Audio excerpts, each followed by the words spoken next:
இன்றைய தினத்தில் நாம் தியானிக்க போகிற ஒரு வேத பகுதி ஆவிக்குரியவர்களின் கடமைகள், அல்லது ஆவிக்குரிய தலைவராக இருக்கிறவங்க, ஆவிக்குரிய விசுவாசிகளாக இருக்கக்கூடிய கடமைகள். முதலாவது நாம் அறிந்து கொள்ள வேண்டிய ஒரு முக்கியமான ஒரு பகுதி, நம்முடைய தேவனை குறித்து ஒரு தெளிவு, ஒரு அறிவு நமக்கு கட்டாயம் அவசியமாக இருக்கிறது. ஒரு எல்லாம் சொல்லலாமா? நம்முடைய தேவன் யார், என் தேவன் யார், அவர் எப்படிப்பட்டவர், அவருடைய தன்மை என்ன, அவருடைய மகத்துவம் என்ன, அவருடைய வல்லமை என்ன, அவருடைய மகிமை என்ன என்பதை முதலாவது நாம் அறிந்து கொள்ள வேண்டும். ஒரு எல்லாம் சொல்லலாமா? எத்தனை பேர் கவனிக்கிறீங்க? ஆண்டவருடைய பரிசுத்த நாமத்துக்கு ஸ்தோத்திரம். நம்முடைய தேவனை நாம் அறிந்து கொள்ளாமல், நம்முடைய தேவனாகிய கர்த்தராகிய இயேசு கிறிஸ்துவை புரிந்து கொள்ளாமல், அறிந்து கொள்ளாமல், விளங்கி கொள்ளாமல் அவருக்கு ஏற்றபடி நம்ம வாழவே முடியாது. இன்றைக்கு ஒரு பொதுவான ஒரு விசுவாசம் அல்லது பொதுவான ஒரு வழிபாடு, பொதுவான ஒரு நம்பிக்கை, பொதுவான ஒரு செயல்பாடு, பொதுவான ஒரு விசுவாசம், இப்படியாக தான் நம்முடைய வாழ்க்கை இருந்து கொண்டிருக்கிறது.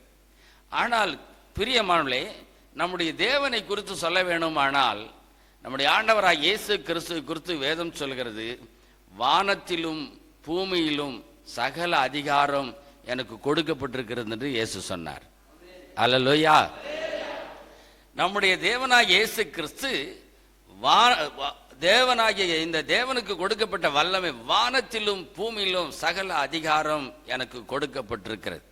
வானத்தின் கீழே பூமியின் மேலே இயேசு கிறிஸ்து நாமமே அல்லாமல் வேறொரு நாமம் கட்டளையிடப்படவில்லை.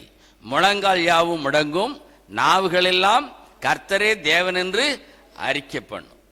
அருமையானவர்களே, சரிங்க, இப்படி பைபிளில் வாசிக்கிறோம், ஆனால் இவர் என்ன செய்தார் அப்படின்னு கேட்டீங்கன்னா, வாயின் வார்த்தையினாலே இந்த வானத்தையும் பூமியும் இந்த அண்ட சராசரங்களையும் தம்முடைய வாயின் வார்த்தையின் வல்லமையினாலே சிருஷ்டித்தார். ஒரு சொல்லமா? அல்லேலூயா, அல்லேலூயா. இன்றைய நிலையிலே நம்முடைய வாழ்க்கையில காணப்படுகிற சோதனைகள், வேதனைகள், பலவீனங்கள், பற்றாக்குறைகள், தடுமாற்றங்கள், இவைகளை நாம் ஒப்பிட்டு இந்த நம்முடைய தேவனாகிய இயேசு கிறிஸ்துவை நாம் குறைத்து மதிப்பிடவே கூடாது. ஏன் அப்படின்னு சொன்னால், அவர் மாறாதவர் என்று வேதம் சொல்லுகிறது. இயேசு கிறிஸ்து நேற்றும் இன்றும் என்றும் மாறாதவர். அவருடைய வல்லமை குறையவே இல்லை, அவருடைய இரக்கங்களுக்கு முடிவே இல்லை. அவர் மாறாத தேவனாய், மரித்தேன் சதா காலங்களிலும் நான் உங்களோடு கூட இருக்கிறேன் என்று சொல்லி வாக்கு தத்தம் பண்ணினேன். அந்த தேவனாகிய கர்த்தரை நீங்களும் நான் அறிந்திருக்கிறபடினாலே, நான் வாசித்த இந்த வேத வசனத்தில் திரும்ப அந்த வசனத்தை வாசிப்போம். 38வது வசனத்தை.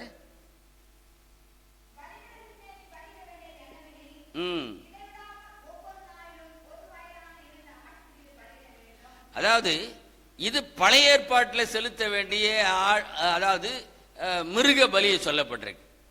ஆனால் நீங்களும் நானும் கர்த்தரை தெய்வமாய் அறிந்து கொண்ட ஜனமாய் இருக்கிறபடினாலே, தேவனுக்கு நீங்களும் நானும் துதி பலி செலுத்த வேண்டியது தேவனுடைய எதிர்பார்ப்பா இருக்குது. அல்லேலூயா. தேவன் என்ன பண்ணணும்? துதிக்க வேண்டும். துதி பலி, ஸ்தோத்திர பலி, ஆராதனை பலி. தேவனுக்கு நாம் எப்போதும் துதி பலி, ஸ்தோத்திர பலி செலுத்திக் கொண்டே இருக்க வேண்டும். தேவனாகிய இயேசு கிறிஸ்து அறியாமல், அவருக்கு நமக்கு உறவு இல்லாமல் அவரை துதிக்க முடியுமா? சொல்லுங்க, துதிக்க முடியுமா? ஆனால் அவரை அறிந்தேன் என்று சொல்லுகிற நாம், அவருடைய பிள்ளைகளாகிய நாம் எப்போதும் கர்த்தருக்கு துதி பலி, ஸ்தோத்திர பலி செலுத்திக் கொண்டே இருக்க வேண்டும். ஹல்லேலூயா. இதை உணர்ந்து தான் சொல்லும்போது சங்கீதக்காரன் 34 சங்கீதம் 1வது வசனத்தில் வாசிக்கும் போது, கர்த்தரை நான் எக்காலத்தில் ஸ்தோத்தரிப்பேன், அவர் துதி எப்போதும் என் வாயில் இருக்கும். புதிய ஏற்பாட்டில் வாசிக்கும் போது ஸ்தோத்திரத்தினாலே கிருபை பெருகும் என்று பார்க்கிறோம். ஹல்லேலூயா. ஸ்தோத்திரம் செய்கிறவன் தேவனை மகிமைப்படுத்துகிறான். ஒரு சொல்லுவோமா? கிறிஸ்துவுக்குள் அன்பானவர்களே, நாம் தேவனுக்கு எப்போதும் பலி செலுத்துகிறவர்களாய், துதிக்கிறவர்களாய், ஆராதிக்கிறவர்களாய், அவளை மகிமைப்படுத்துவர்களாய் காணப்பட வேண்டும். இந்த தினத்தில் ஆவிக்குரிய விசுவாசனுடைய கடமைகளை குறித்து ஒரு 7 குறிப்பு வேகமாக பார்த்து நாம் கடந்து போக கர்த்தர் கிருபை செய்வாராக. முதலாவது யாத்திராகமம் புஸ்தகம் 16ஆம் அதிகாரம் 4வது வசனத்தை எடுத்து வாசி. யாத்திராகமம் 16ஆம் அதிகாரம் 4வது வசனம்.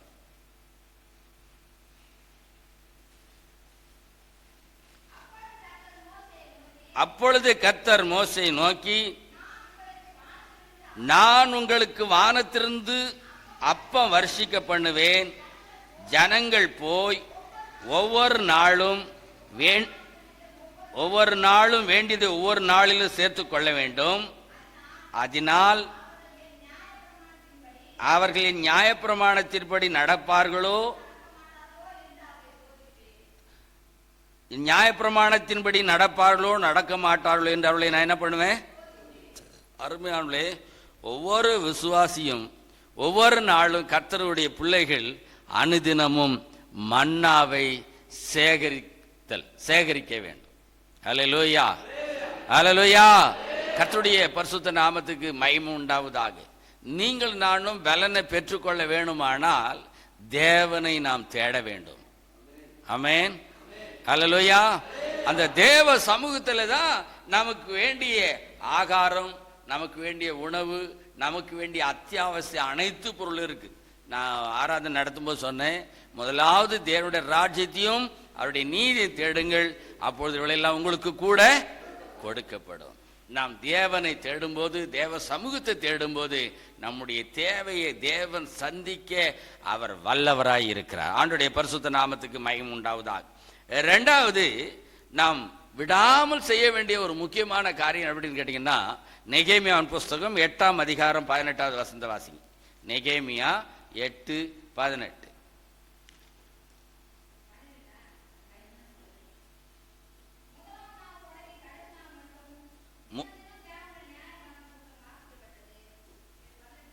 வாசிங்க வாசிங்க வாசிங்க.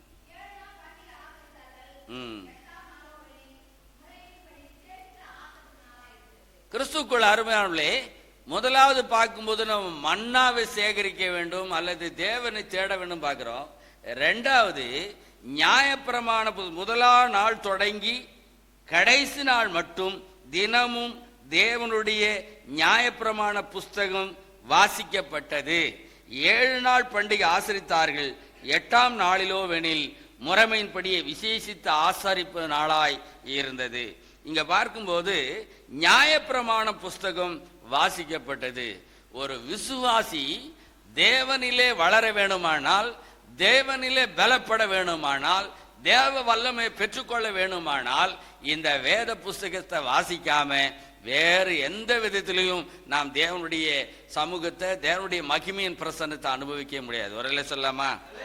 வேத புஸ்தகத்தை தூக்கி காட்டுவீங்களா? அப்படி எல்லாரும் எடுத்தாந்தவங்களும் கொஞ்சம் காட்டுங்க பார்க்கலாம். Praise the Lord. Hallelujah. ஆண்டவருடைய பரிசுத்த நாமத்தை ஸ்தோத்திரம். அருமையான வேதத்தில் வாசிக்கும் போது, வாலிபன் தன் வழி எதனால் சுத்தம் பண்ணுவான்? தேவனுடைய வசனத்தினாலே, தன்னை காத்து கொள்ளுகிறதுனாலே என்று சொல்லி நம்ம பார்க்கிறோம். இன்னொரு வசனம் கூட அதே 119ஆம் சங்கீதம் 11வது வசனத்திலே, நான் உமக்கு விரோதமாய் பாவம் செய்யாதபடிக்கு உமது வாக்கை என் இருதயத்திலே வைத்தேன்னு சொல்றார்.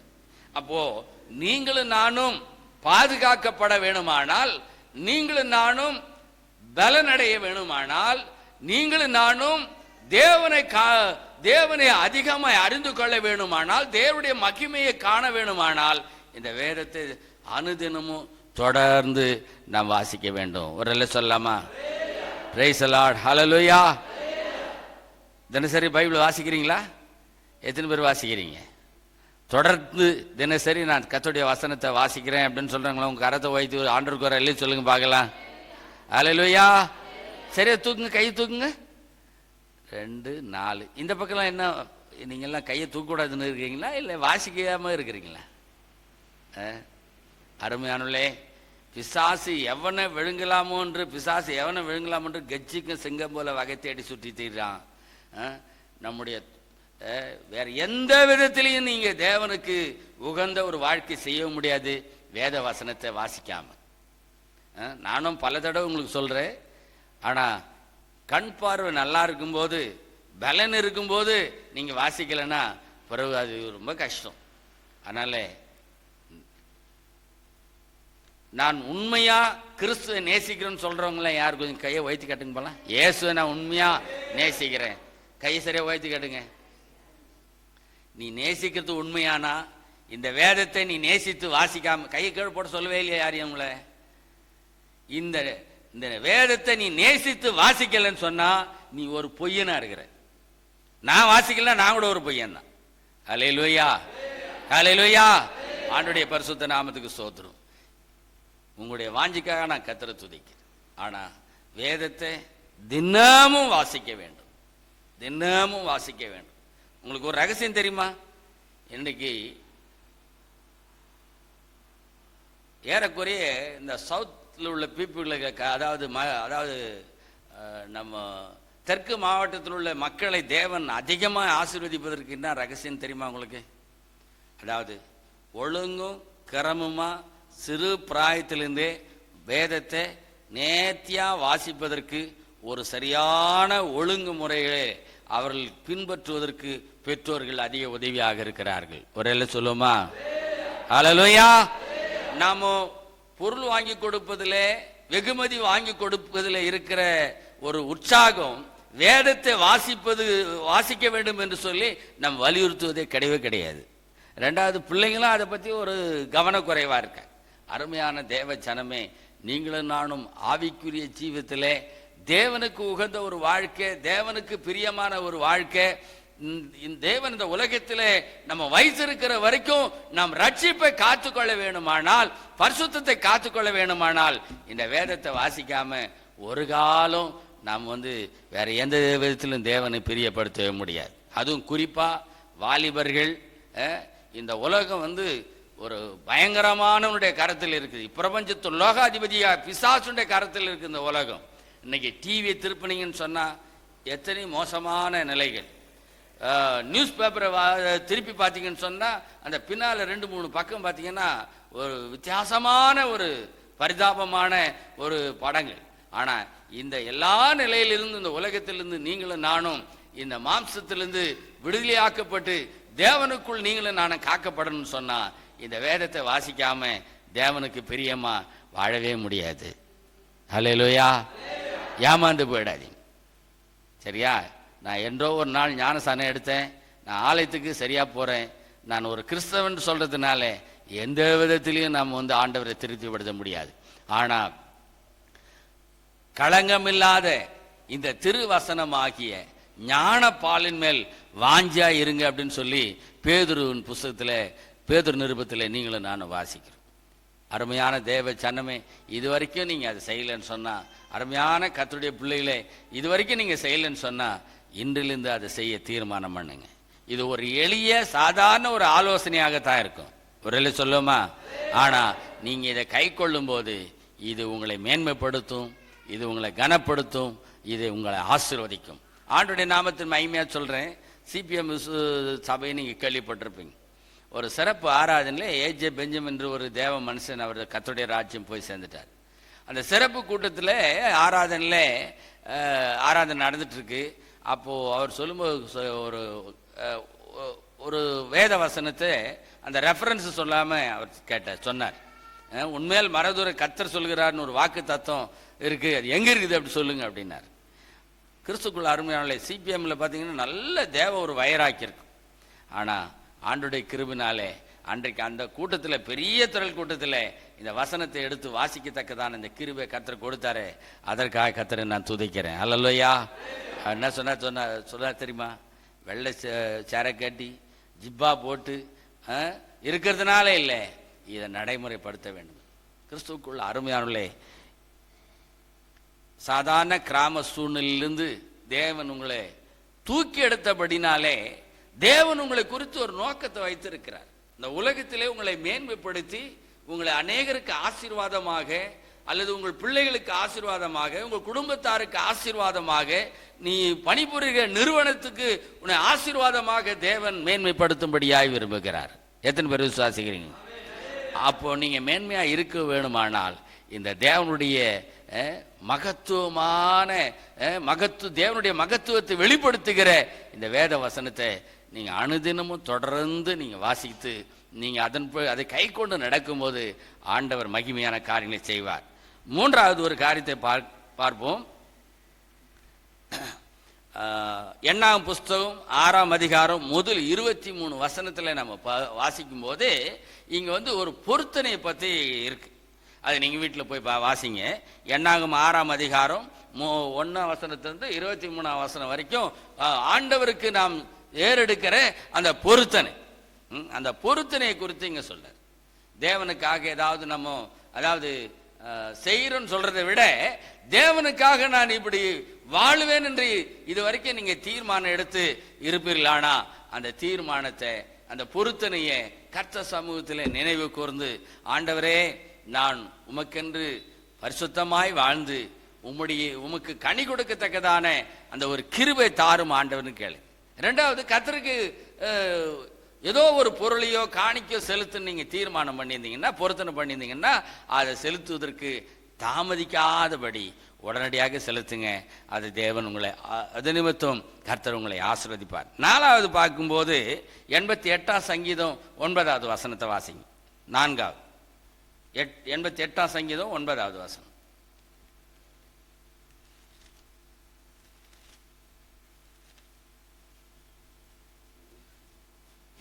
துக்கத்தினால் என் கண் தோய்ந்து போயிற்று. கர்த்தாவே, அனுதினமும் நான் உம்மை நோக்கி கூப்பிட்டு உமக்கு நேராக என் கைகளை விரிக்கிறேன். அனுதினமும் நான் உம்மை நோக்கி கூப்பிட்டு. அப்போ எப்படி நாம் இந்த வேதத்தை வாசிக்கிறோமோ, தேவ சமூகத்தை அனுதினமும் தேட வேண்டுமோ, அதே போல அனுதினமும் வேதத்தை வாசிக்க வேண்டுமோ, அதே போல அனுதினமும் எப்படி நாம் நம்முடைய பொருத்தனை நிறைவேற்ற வேண்டுமோ, அதே போல முக்கியமாக தேவ சமூகத்திலே அனுதினமும் தேவனை நோக்கி நாம் ஜெபிக்க வேண்டியவர்களாய் நாம் இருக்கிறோம். ஹல்லேலூயா. ஆண்டவருடைய பரிசுத்த நாமத்துக்கு ஸ்தோத்திரம். கிருபைகளை பெற்றுக்கொள்ள வேண்டுமானால், வெளிப்பாடுகள் தரிசனங்களை நீங்களும் நானும் பெற்றுக்கொள்ள வேண்டுமானால், தேவ சமூகத்திலே தரித்திருந்து ஜெபிக்கும் போதுதான் அந்த அனுபவத்தை நீங்களும் நானும் பெற்றுக்கொள்ள முடியும். வேதத்தில் வாசிக்கும் போது 65ஆம் சங்கீதம் 2வது வசனத்தில் வாசிக்கும் போது, ஜபத்தை கேட்கிறவரே மாம்சமான யாவரும் உம்மிடத்தில் வருவார்கள் நாங்கள் பார்க்கிறோம்.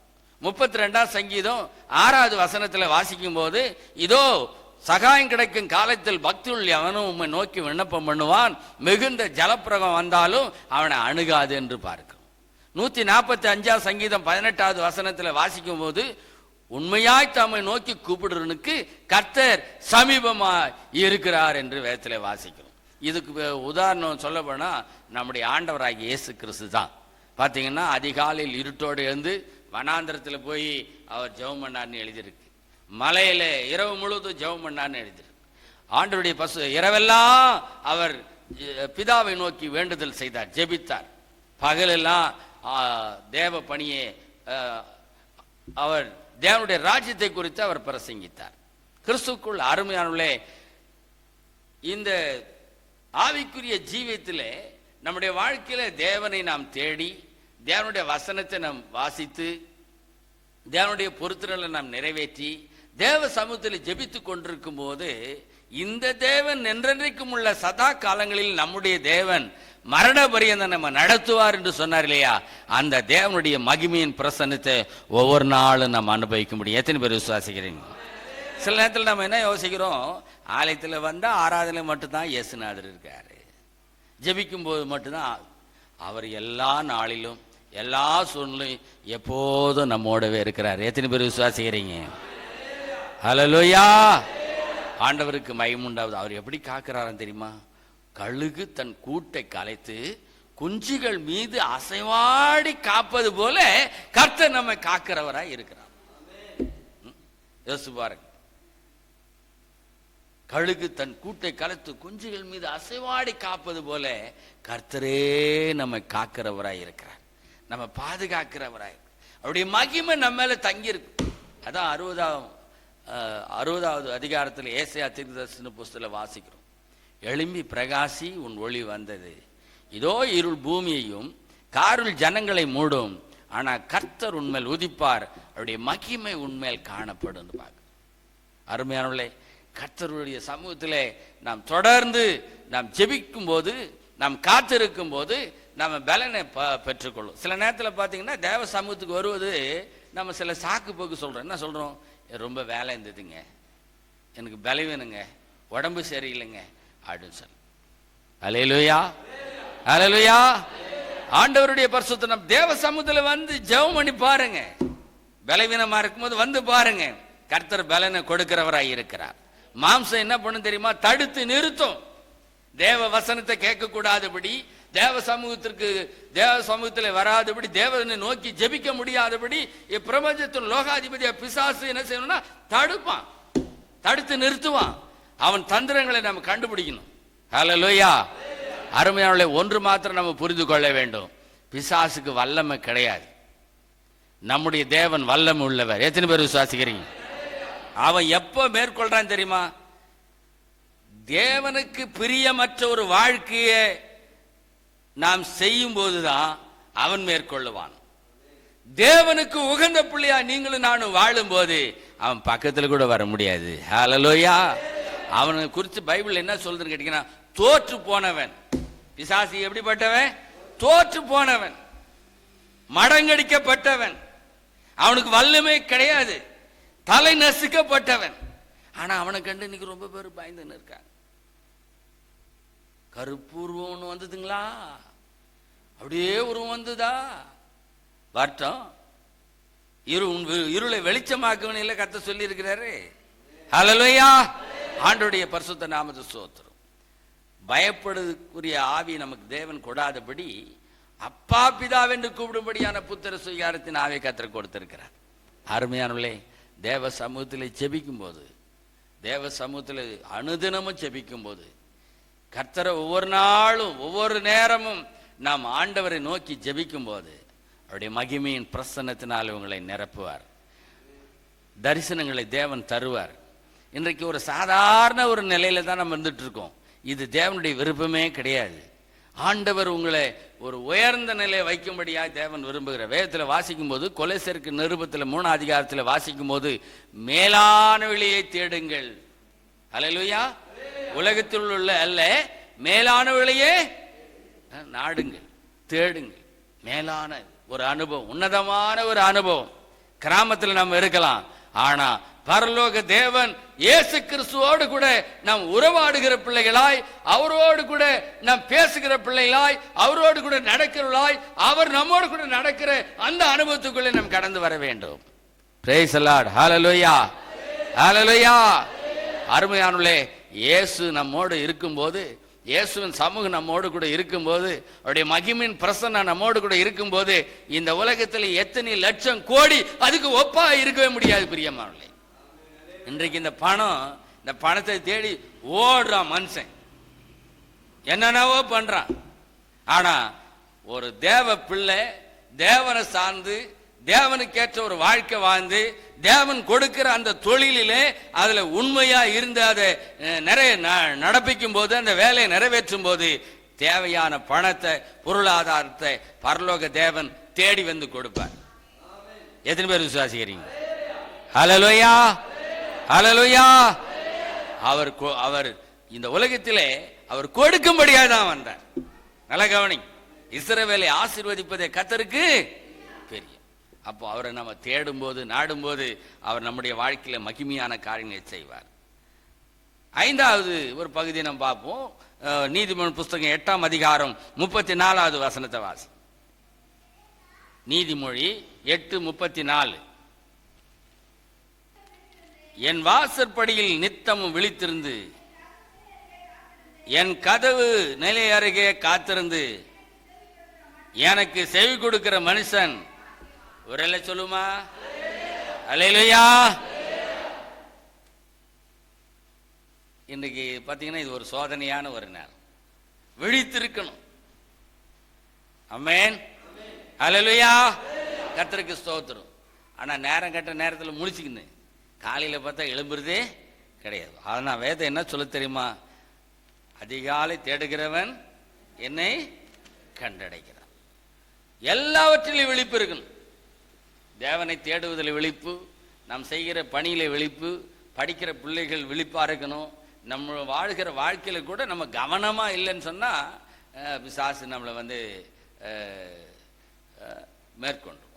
ஆனா நாம் விழித்திருந்து தேவனை நோக்கி தேவனை சார்ந்து இருக்கும்போது, அருமையான வேதத்தில் வாசிக்கும் போது விழித்திருக்கிறது மட்டும் இல்லை, என் கதவு நிலை அருகே காத்திருந்து எனக்கு செவி கொடுக்கிற மனுஷன். யாருக்கு செவி கொடுக்கணுன்றாரு? தேவனுக்கு செவி கொடுக்கணும். ஹல்லேலூயா. ஆண்டவருடைய பரிசுத்த நாமத்துக்கு ஸ்தோத்திரம். இன்னைக்கு பார்த்தீங்கன்னா நம்ம மனுஷனுக்கும் உறவுக்கும் இந்த உலகத்துக்கும் தான் நம்ம செவி கொடுக்கிறோமே தவிர தேவனுக்கு செவி கொடுக்கிறது ரொம்ப ரேரா இருக்கு. Praise the lord. ஹல்லேலூயா. ஆண்டவருடைய பரிசுத்த நாம ஸ்தோத்திரம். நாம் விழித்திருக்கிறவளாய் காணப்பட வேண்டும். அதாவது பக்தன் பண்ணார், வீறு கொண்டு எழும் வேசு வீரரே, மாறு கொண்டு மன்னன் முன்னே செல்கிறார், சீறி எழும் சிங்கங்கள் நாம் அல்லவோ, மீறுகின்ற எதிரிகளுக்கு மிரளவோ, யூத சிங்கம் யுத்த சிங்கமே. அப்போ யாரு வீர் கொண்டு எழ முடியும்? விழித்திருக்கிற விசுவாசி தான் வீர் கொண்டு எழ முடியும். ஆண்டவருடைய பரிசுத்த நாமத்துக்கு மகிமை உண்டாவதாக. ஆறாவது, சிலுவையை நாம் சுமக்க வேண்டும். இது ரொம்ப முக்கியம். இதை யாரும் நம்ம விரும்புறதே கிடையாது. வாசிக்கலாமா? லூக்கா எழுதின சுவிசேஷம் 9ஆம் அதிகாரம் 23வது வசந்த வாசி. லூக்கா 9ஆம் அதிகாரம் 23வது வசனம். ஒருவன் என் பின்னே வர விரும்பினால் அவன் தன்னைத்தான் வெறுத்து தன் சிலுவையை அனுதினம் எடுத்துக்கொண்டு. ஆமா, அருமையான தேவ சனமே, கர்த்தருடைய பிள்ளைகளுக்கு, ஆண்டவரை நம்புகிற ஆண்டவரை நேசிக்கிற பிள்ளைகளுக்கு இந்த உலகத்திலே நமக்கு கட்டாயம் நமக்கு ஒரு பங்கு பாடு நமக்கு இருக்குது. நமக்கு அது கொடுக்கப்பட்ட சொத்து. அதுல நம்ம என்ன பண்ணக்கூடாதுன்னா, நாம அதுல தளர்ந்து போயிடக்கூடாது. ஹல்லேலூயா. உயிருள்ள மீன் எதிர்நீச்சல் அடிச்சு வெள்ளத்துல அது எதிர்நோக்கி போகும். செத்து போன மீன் என்ன பண்ணுங்க?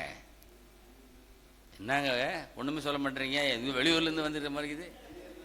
தண்ணியோட அடிச்சுன்னு போவோம் அது. அப்போ நீங்களும் நானும் யாரா இருக்கிறோம்? உயிருள்ள மீன், உயிருள்ள தேவனை ஆராதிக்கிற ஆவிக்குரிய தேவனுடைய பிள்ளைகள், வல்லமுள்ள தேவனுடைய பிள்ளைகள். ஆண்டவருடைய பரிசுத்த நாமத்துக்கு மகிமை உண்டாவதாக. அதனாலே நமக்கு எத்தனைத்தான் இருக்கும் பாடு, உபத்திரம், கவலை, கண்ணீர் வந்தாலும் அது நம்ம மேற்கொள்ளாது. இவை எல்லாவற்றையும் நீங்களும் நானும் மேற்கொள்ளத்தக்கதான கிருபையை தேவன் நமக்கு கொடுக்கிறவராய் இருக்கிறார். எத்தனை பேர் விசுவாசிக்கிறீங்க? கரணை தட்டி கத்திர மகிமைப்படுத்தலாமா?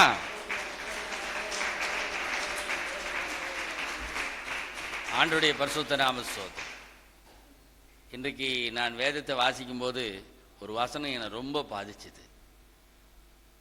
மார்க்கு சுவிசேஷம் 15ஆம் அதிகாரம் 19வது வசனத்தை நான் படிக்கும்போது, அவரை சிரசில் கோலால் அடித்து அவர் மேல் துப்பி முழங்கால் படிட்டு, அதாவது அவர் மேல் துப்பின்னு ஒரு வார்த்தை இருக்கு பாருங்க, இது அப்படியே ஸ்ட்ரக் ஆகி நின்றுச்சு.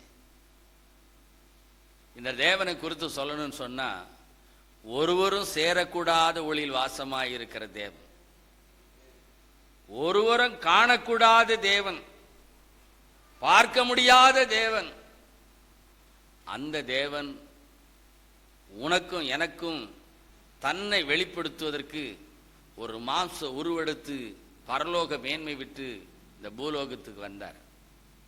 அங்க பார்க்கிறோம், இந்த 19வது வசனத்திலே 17வது வசனத்திலே முள்முடியை பின்னி அவருக்கு சூட்டி, யூதருடைய ராஜாவே வாழ்க என்று அவரை வாழ்த்தி, அந்த முள்முடி அவர் சிரசிலே வைத்து கோலால் அடித்து அவர் மேல் துப்பி, இந்த வேதனையை இயேசு எனக்காக, உனக்காக, நமக்காக அவர் சிலுவையில் சகித்தார்.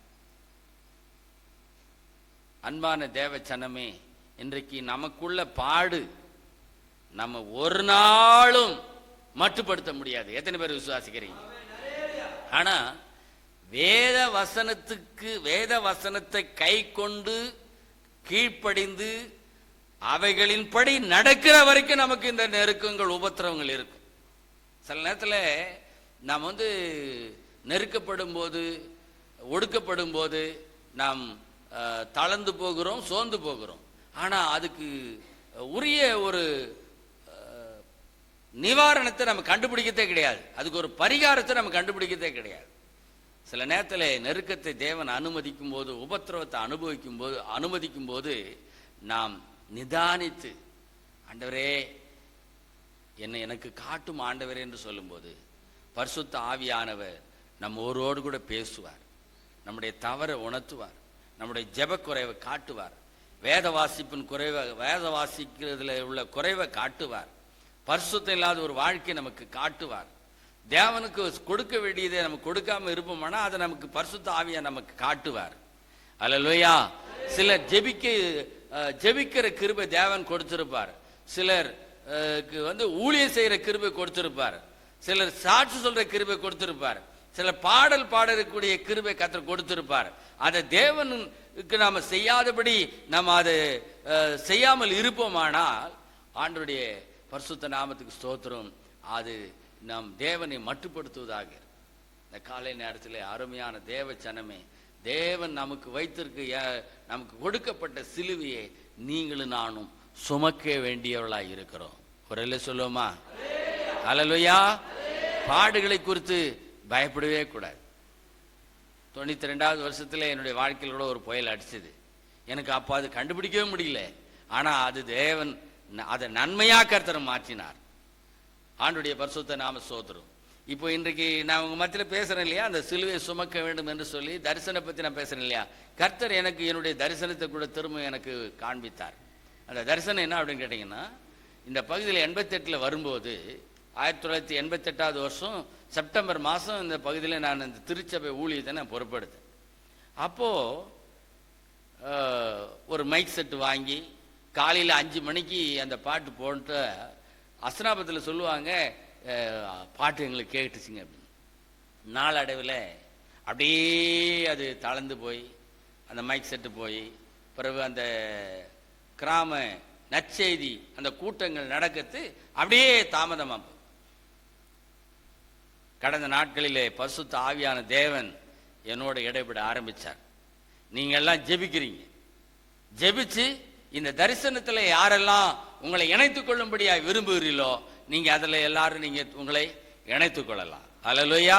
கர்த்தருக்கு சித்தமான இந்த வருஷத்துக்குள்ளவே நான் மைக் செட்டு சொந்தமா, அதாவது வெளிப்புற ஊழியத்துக்கு தேவன் கொடுப்பார்னு சொல்லி நான் நம்புறேன். ஆமென். அல்லேலூயா. எப்படி 2010 4 சக்கர வாகனத்தை கத்து தருவார்னு நான் நினைக்கிறேன். அல்லேலூயா. ஆண்டுடைய பரிசுத்த நாமத்துக்கு ஸ்தோத்திரம். சபையெல்லாம் நீங்க தான் நடத்த போறீங்க. ஆமென். சபையெல்லாம் யார் நடத்த போறது? நீங்க தான் நடத்த போறீங்க. கர்த்தருக்கு மகிமை உண்டாவதா. நான் யோசித்த போது தேவன் உண்மையாக அவருடைய பிரசன்னத்தினால் என்னை நிறைத்தார்.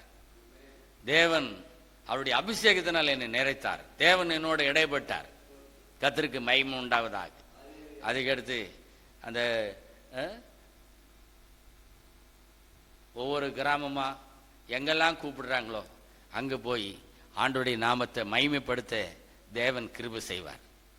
நீங்க எல்லாம் ஆண்டவருடைய நாமத்தை மகிமைப்படுத்தலாம். அருமையானே, ஆனா நமக்கு இருக்கிற இக்காலத்தினுடைய பாடுகள் தேவையை குறித்து நாம் அதில் ஸ்தம்பித்து அதிலே நம்ம நின்றுடுவோம்னு சொன்னா நாமால ஒண்ணுமே செய்ய முடியாது. இந்த காலை நேரத்தில் யோசிச்சு பாருங்க. எனக்கு கொடுக்கப்பட்ட சிலுவையே, எனக்கு வருகிற பாடுகளை குறித்து நான் அதை எப்படியா இருக்கிறேன், நான் தேவனை குறித்து முறுமுறுக்கிறேன்னா அல்லது அந்த பாடுகளின் ஊடாக தேவனை நான் மகிமைப்படுத்தினா, என்னுடைய பலவீனத்தின் மூலமாக என் தேவனை மகிமைப்படுத்தினான்னு யோசிப்பாங்க. ஒரு இல்லை சொல்லலாமா? ஹல்லேலூயா. ஆண்டுடைய பரிசுத்த நாமத்துக்கு ஸ்தோத்திரம். கடைசி எபிரேயருக்கு நிருபம் 3ஆம் அதிகாரம் 13வது வசனத்துல கர்த்தருடைய பிள்ளைகள் நாம் ஒருவருக்கு ஒருவர் புத்தி சொல்ல வேண்டும். வாசிக்க பார்க்கலாம். புத்தி சொல்ல வேண்டும். எபிரேயர் 3ஆம் அதிகாரம் 13வது வசனம். உங்களில் ஒருவனாகிலும் பாவத்தின் வஞ்சனையினாலே கடினப்பட்டு போகாதபடிக்கு இன்று எண்ணப்படும் அளவும் நாடோறும் ஒருவருக்கொரு என்ன பண்ணுமா? புத்தி சொல்லுங்கள். எத்தனை பேர் புத்தி சொல்றதை கேட்கறவளா இருக்கிறோம்? அது கேட்கறதே கிடையாது. ஒரு சிலர் தான் புரியுது, சிரிக்கிறீங்க. அல்லேலூயா. ஆனா கேட்கவும் செய்யணும், சொல்லவும் செய்யணும். ஆமென். அல்லேலூயா. கர்த்தருக்கு ஸ்தோத்திரம். எனக்கு தெரியும் இங்க அநேகருக்காக பிரயாசப்பட்டு சில நேரத்தில் பேசும்போது அதுக்குரிய உடனடியான அந்த பதில் பலன் கிடைக்கலன்னு சோர்ந்து போன நாட்கள் உண்டு. ஆனா அதை கர்த்தர் அங்கீகரித்து தேவன் மன விருப்பத்தை நிறைவேற்றி தேவன் ஆசீர்வதிச்சார். எத்தனை பேர் விசுவாசிக்கிறீங்க? ஆமென். அல்லேலூயா. ஆண்டவருக்கு ஸ்தோத்திரம். ஒருவருக்கு நம்ம என்ன பண்ணணும்? புத்தி சொல்லணும். ஒருவருக்கு உற்சாகப்படுத்தணும். ஒருவர் நாம் என்ன பண்ணணும்? தேற்ற வேண்டும். கர்த்தருடைய வசனத்தினாலே நல்ல வார்த்தைகளினாலே நாம் உற்சாகப்படுத்த வேண்டும். கர்த்தர் எனக்கு கொடுத்த நல்ல பிள்ளைகளுக்காக கர்த்தரை ஸ்தோத்திரிக்கிறேன். என்ன ஆப்ரேஷன் பண்ணுறது யாருன்னு கேட்டால் அவங்க தான் பண்ணுவாங்க. இப்படிலாம் பேசணும்பா, இப்படிலாம் இருக்கு. அதற்காக நான் கர்த்தரை துதிக்கிறேன். அல்லேலூயா. அல்லேலூயா. ஆண்டவருடைய பரிசுத்த நாமத்துக்கு ஸ்தோத்திரம். அனுதினமும் மன்னாவை நாம் சேகரிக்க வேண்டும். கர்த்தருடைய வார்த்தை அனுதினம் வாசிக்க வேண்டும். அனுதினமும் கர்த்தருக்கென்று நாம் பண்ணின பொருத்தனையை நிறைவேற்ற வேண்டும். அனுதினமும் நாம் ஜெபிக்க வேண்டும். ஒவ்வொரு நாள் அனுதினமும் நாம் விழித்திருக்க வேண்டும். அனுதினமும் நமக்குள்ள சிலுவை நாம் சுமக்க வேண்டும். அனுதினமும் நமக்கு வாய்ப்பு கிடைக்கும் போது மற்றவர்களுக்கு புத்தி சொல்ல வேண்டும். அல்லேலூயா. அல்லேலூயா. பிரியமானவர்களே, கொஞ்சம் கவனிங்க. பிரதர்ஸ்லாம் கொஞ்சம் பாருங்க. பரிசுத்த ஆவியானவர் ஒருத்தர் இருக்கிறாருன்னு தெரியுமா எல்லாருக்கும்? உங்களுக்கு இருக்கிறாரா? பாஸ்கர் இருக்காரா? Praise God. நீங்கள்லாம் தேவனுக்காக பிரகாசிக்க வேண்டியவர்கள். தேவனுக்காக நீங்க பயன்பட வேண்டியவர்கள். தேவனுடைய மகத்துவத்தை இந்த பூலோகத்திலே கொண்டு வருகிறவர்கள். உங்களுக்கு மாத்திரம் இல்லை, இந்த பக்கம் உள்ளவங்களுக்கும் சொல்றேன், சகோதரிகளுக்கும் சகோதரர்களுக்கும். அருமையானவர்களே, நீங்களும் நானும் ஆராதிக்கிற தேவன் அவர் ஏதோ பேசாத தெய்வம் கிடையாது, கிரியை செய்யாத தெய்வம் கிடையாது. அவர் உயிருள்ள தேவன். அல்லேலூயா. நான் ஆண்டவரை ஏற்றுக்கொண்ட போது எனக்கு ஒரு பாட்டு, எனக்கு ரொம்ப பிடிச்சமான ஒரு பாட்டு. ஆண்டவருடைய பரிசுத்த நாமத்துக்கு மகிமை. அந்த பாட்டு எனக்கு ரொம்ப பிடிக்கும். கல்லு மண்ணு என் கடவுள் அல்ல, கையின் சித்திரம் என் தெய்வம் அல்ல அப்படின்னு வரும். அதனால இந்த தேவனாகிய கர்த்தரை நாம் நோக்கி பார்க்கலாம், அவரை மகிமைப்படுத்துவோம், அவருக்காக வாழ தீர்மானம் பண்ணுவோம். அருமையானவர்களே, நம்முடைய உள்ளத்திலே ஒரு நிறைவு, நம்முடைய சரீரத்திலே ஒரு பலன். சமீபத்தில் நான் கேட்டேன், எப்பவுமே அந்த அனுபவத்தில் உள்ளவங்களுக்கு தெரியும் ஒரு டயபெட்டிக் பேஷண்ட்டுக்கு எவ்வளோ பிரச்சனை அப்படின்னு சொல்லி. ஆனால் நான் தேவனை கேட்டேன், ஆண்டவரே, ஆபிரகாமுடைய கர்ப்பம் செத்து போச்சு, பலனே இல்லை. ஆனால் வாக்கு தத்தத்தை விசுவாசித்தான், அவன் பலன் அடைந்து ஒரு ஈசாக்கை பெற்றெடுத்தான் பார்க்க. சாரால் கர்ப்பமும் செத்து போச்சு. ஆனா அவர்கள் அந்த வாக்கு தத்தத்தின்படி, தேவனே உம்மாலே என்னை பலப்படுத்த உம்மாலே முடியும் ஆண்டவரேன்னு சொல்லி நான் கர்த்தரை நோக்கி பார்த்தேன். ஆனா கர்த்தர் ஒரு வித்தியாசமா நடத்திட்டு வருவார். அல்லேலூயா. கர்த்தருக்கு மகிமை. நல்ல அருமையான ஒரு பாடு. தேவ மைந்தனாய் அவதரித்தார், பாவ சோதனை மடங்கடித்தார், மனிதனுக்காய் உயிர் கொடுத்தார், மாளு மாந்தரை மீட்டெடுத்தார். அருமையான தேவ ஜனமே, இன்னைக்கு உலகத்தான் ஒப்பிடுகிறபடி, புத்தன் காந்தி இயேசுன்னு ஒப்பிடாதபடி, நம்முடைய ஆண்டவராய் இயேசு கிறிஸ்து மரித்தோரை எழுப்புகிற தேவன். நம்முடைய ஆண்டவராய் இயேசு கிறிஸ்து மரணத்தை ஜெயித்த தேவன். நம்முடைய ஆண்டவராய் இயேசு கிறிஸ்து பாதாளத்தை மேற்கொண்ட தேவன். நம்முடைய ஆண்டவராய் இயேசு கிறிஸ்து பிசாசின் கிரியைகளை அழித்த தேவன். அவரை யாரெல்லாம் நம்புகிறார்களோ, யாரெல்லாம் அவர் நாமத்தின் மேல் விசுவாசம் வைக்கிறார்களோ, அவர்களுக்கெல்லாம் ஆண்டவர் இயேசுவின் பிள்ளையாய் மாறும்படியான அந்த அதிகாரத்தை கர்த்தர் கொடுக்கிறார். இந்த கால வேளையிலே அருமையான தேவ ஜனமே, நாம் கேட்ட வார்த்தையின்படி பரிசுத்த ஆவியான தேவனே, இந்த காலை வேளையிலே என் உள்ளத்தில் உம்முடைய மகிமின் பிரசன்னத்தினால் என்னை ஆட்கொண்டு என்னை பலப்படுத்தி ஆசீர்வதியும் ஆண்டவர் என்று சொல்லி முழங்கால் படித்து எல்லாம் கர்த்தரை நோக்கி ஸ்தோத்திரம் பண்ணலாமா? எல்லா கர்த்தரை ஸ்தோத்திரம் பண்ணலாம்.